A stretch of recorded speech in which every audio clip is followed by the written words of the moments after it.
Welcome to The Explainer. All right, today we're going to break down a really powerful sermon that gets into a concept at the very core of so many faiths: glory. Okay, so let's just jump right in and ask the big question. What is true glory? What do we even mean by that word? Is it just something impressive? Well, in the sermon we're looking at, they use the Hindi word mahama, and trust me, it means a whole lot more than just impressive. So the sermon explains that Mahima isn't some vague, abstract idea. It's the tangible, visible expression of God's essential nature. Think of it this way. It's like the heat coming off a fire. You can't see the heat itself, but you can definitely feel it. You know it's real because of its effect. That's Mahima. To help us get our heads around this, the sermon points to things in our own world that just grab our attention. Like someone with overwhelming beauty, or just an insane level of talent, or maybe someone with immense power or an intellect that just blows you away. These are all worldly little reflections of that same idea, something that sets a person apart and makes you just stop and stare. Okay, so we've got this idea of a perfect, complete glory. But here's the twist.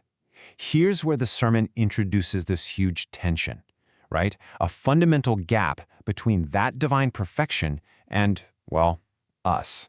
And this one verse, this is really the linchpin for the whole idea. It's basically saying that on our own, every single one of us is incomplete when you compare us to that perfect divine standard of glory. And wow, this slide really lays it all out, doesn't it? On one side, you have divine glory, described as Bhurpur, which means abundant, overflowing, complete. And on the other side, the human condition, Adhura, lacking, incomplete. It's such a stark contrast, like the difference between the sun itself and just a faint reflection of it. So if this glory is so perfect and we're, not, how do we ever even see it? Well, the sermon doesn't just leave us hanging. It actually uses these incredible stories to show glory in action. Let's get into them.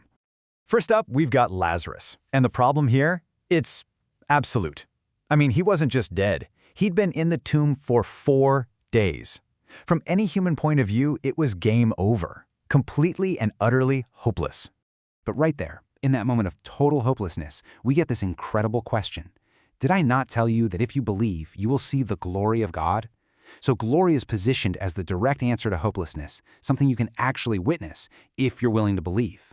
And boom, this just nails the sermon's point.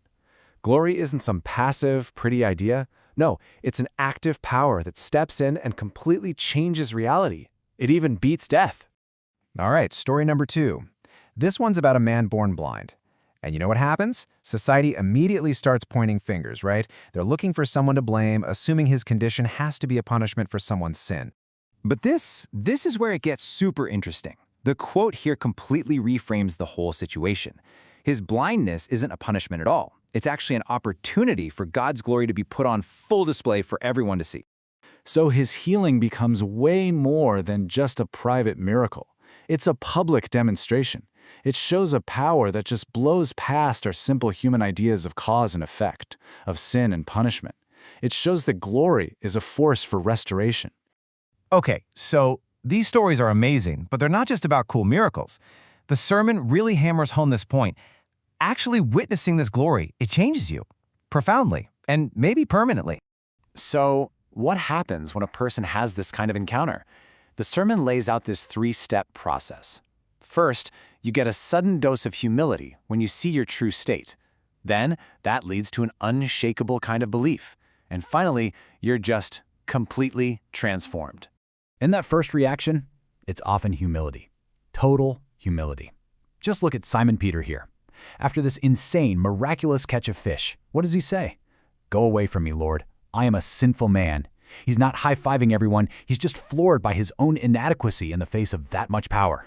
And then you get to the final stage, complete transformation. I mean, look at the Apostle Paul. This guy, Saul, was a persecutor of Christians, and then he says this, "I no longer live, but Christ lives in me." That's not just a small change, that's a whole new identity.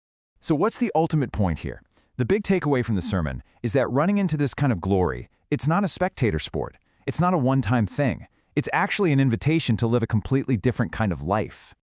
The sermon explains that when you come face to face with this true divine glory, all of your own accomplishments, your smarts, your money, your power, all your personal glory, well, it all adds up to this, a big, fat zero. Your ego just gets wiped clean. And this isn't a small thing. It completely flips your life's purpose on its head. The focus just shifts, you know? It moves away from building up your own name, your own pride, and points you towards something else, something much, much bigger. And the sermon kind of leaves us with this final, powerful thought from Moses, of all people, who just says, "Now, Lord, show me your glory." Think about that. Here's this legendary leader, and his deepest desire isn't to build a bigger legacy for himself, but just to witness the divine.